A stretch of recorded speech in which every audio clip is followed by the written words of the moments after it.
আর শরতের হওয়ার পরশ নিয়ে আমরা পরেশ চ্যারিটেবল সোসাইটির পক্ষ থেকে শারদীয় উপলক্ষে কিছু নতুন বস্ত্রের সাথে সাথে আমরা এই ফ্যামিলি এসছেন সুদূর বনগা থেকে নকপুর মাঠপাড়া থেকে অনেক দূর থেকে ওনারা এসছেন কিছু অন্যের জন্য। আমরা যতটা সমর্থ পাচ্ছি চেষ্টা করছি অন্য ওনাদের হাতে আমরা তুলে দেবো কিছু চাল ডাল ডিম, এবং আশা করবো ওনাদের ফ্যামিলির এই সহযোগিতার জন্য আরও অনেক সংস্থা এগিয়ে আসে। আমরা একমাত্র কাম্য রাখবো এবং ওনাদের এই পুজো যেন সুন্দরভাবে কাটে, আমরা এটাই কামনা করবো পরেশ চ্যারিটেবল সোসাইটির পক্ষ থেকে।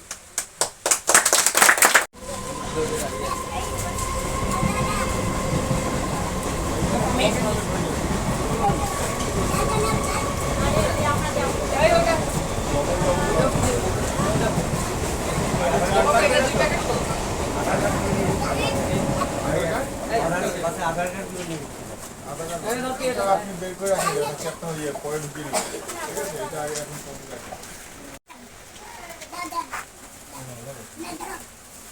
এই চাল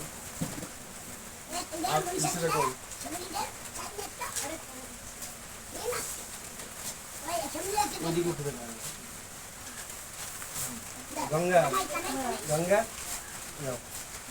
যমুনা যমুনা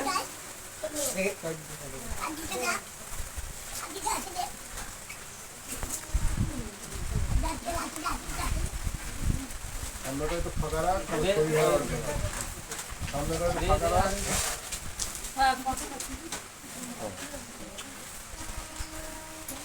গুছিয়ে রেখে দেবো, ডিমটা হাতে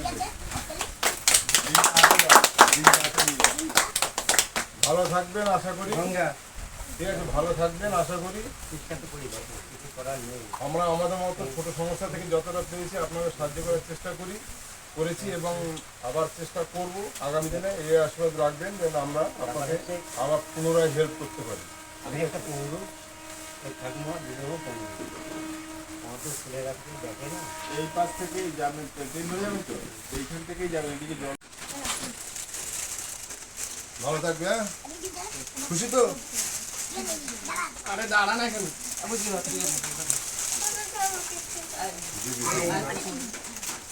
সব বাচ্চারাই যারা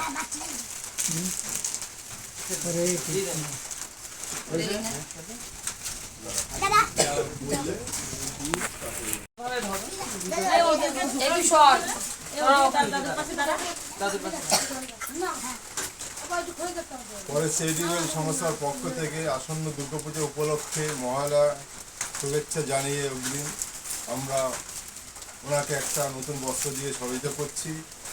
আমরা চাই এবং অসহায় দুঃস্থ মানুষের মুখে হাসি ফুটে সেই কামনায় করে আমরা আজ এগিয়ে চলেছি। শুধু এইখানে আমরা নই, আমাদের সাথে আরও যারা দূরে অনেকে আছে, এখানে আসতে পারেনি আমাদের সংস্থায়, তারা দূর থেকে আমাদের সহযোগিতা করছে এবং এই সহযোগিতার ভালোবাসা নিয়ে আমরা এদেরকে মুখে হাসি এবং অন্ন তুলে দেওয়ার চেষ্টা করছি।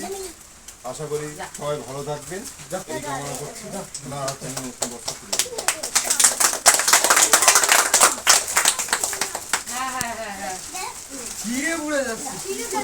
বাচ্চাগুলোকে দিয়ে দেবে।